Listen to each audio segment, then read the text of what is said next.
Electronic dance music, also known as EDM, is music produced primarily in an environment that is centered upon dance music. If you've never listened to EDM before, you may find it a bit daunting at first. With subgenres upon subgenres, it can be confusing. With the help of Ishkur's Guide of Electronic Music, I've put together a guide for experts and novices alike. You first have to look at how it's made, because as amazing as it sounds, electronic instruments did not always exist. Unlike conventional music, electronic music isn't played per se. It is programmed. 1982 was when it all began. MIDI.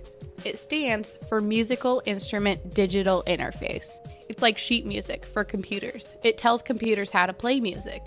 Once and for all, under this standard, it didn't matter if your drum machine was from Roland and your effects processor from Akai. MIDI made them work together. Also, in 1955, Harry Olson and Herbert Beller created the synthesizer. Before then, if you wanted to hear a trumpet or a drum, you had to hire a trumpeter or a drummer. You know, sooner or later, you're going to realize that it doesn't matter who made what or how it came out when. The purpose of music is to have fun and enjoy it and identify with the culture. We gotta draw the line. Where is that line? I don't know. I don't care. Now, as for the music itself, pay attention to this part because I'm only gonna say this once. All electronic music that exists today originated in 3 principal nerve centers: the Caribbean, the American Midwest, and Western Europe. There, you got all that? Now that you know where it came from, it's up to you to decide where it goes. There is no beginning or end to this thing. Now let's dive into the genres and explore. That is the purpose of music after all. House is the most soulful genre.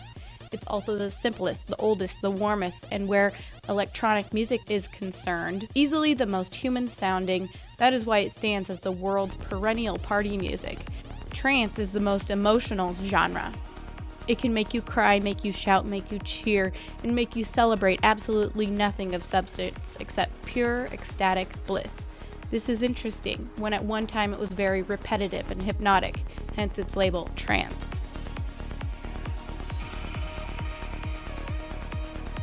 Techno is the depressing, gritty dystopian genre, a musical personification of the industrial, recession-sacked automotive industries of Detroit in the late 80s.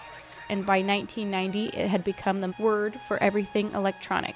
With that said, it makes sense that the best stuff isn't coming from that city anymore.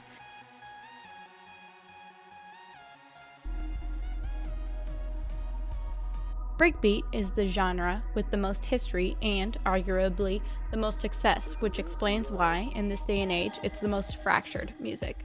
Its problem has to do with the fact that it now tries too much to sound like itself. For what it's worth, the most interesting sounds coming out of breakbeat can mostly be found on mainstream top 40 radio, rather than the romantic underground scene it claims to have ties to. Jungle is the sole aggressor of the genres. Even its namesake speaks of raw, primitive militarism, lending fashion and behavior tips to its aficionados. The cleaner variant of jungle, drum and bass, is very formulaic, clean and smoothed out, and hence trendy to those who like to be jungleists.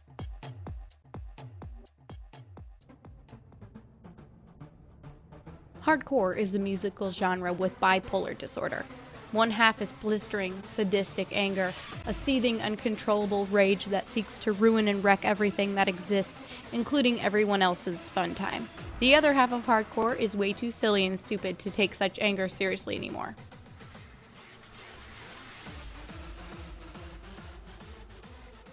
Downtempo isn't dance music, it is listening music. For 40 years, it has dedicated itself to the exploration of new audio textures and undiscovered sonic soundscapes, often inventing whole instruments and sound kaleidoscopes in its push for novelty. 10 years ago, DJs were all spinning on vinyl.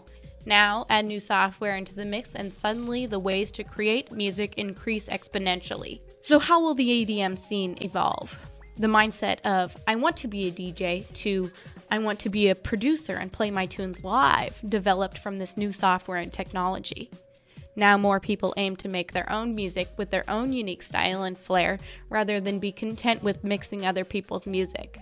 When it becomes easier for anybody to be a DJ, Those who want to set themselves apart would have to make their own music instead of spinning other people's tunes. This could just be EDM's bright future.